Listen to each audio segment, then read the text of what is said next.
Saudara, untuk membantu warga yang terdampak PPKM, Ditlantas Polda Sulawesi Selatan menyalurkan bantuan sembako. Mereka yang menerima sembako merupakan warga yang berada di pelosok.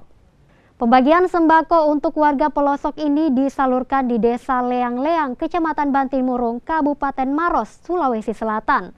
Petugas pun mendatangi rumah-rumah warga yang sebagian besar harus ditempuh dengan berjalan kaki hingga 1 km. Warga yang menerima bantuan merupakan warga yang kurang mampu dan terdampak pandemi COVID-19. Kita sudah melaksanakan program ini mulai dari proses PPKM Mikro untuk wilayah Sulawesi Selatan. Kita sudah melaksanakan, insya Allah hampir tiap hari kita laksanakan. Dan memang sasaran-sasaran yang kita tentukan dan memang sasaran ini yang sangat urgent untuk kita berikan bantuan. Karena jarang tersentuh oleh pihak-pihak yang ingin memberikan bantuan. Dan program ini juga tentunya kita laksanakan seterusnya, insya Allah sampai dengan PPKM Mikro ini selesai di Kota Makassar.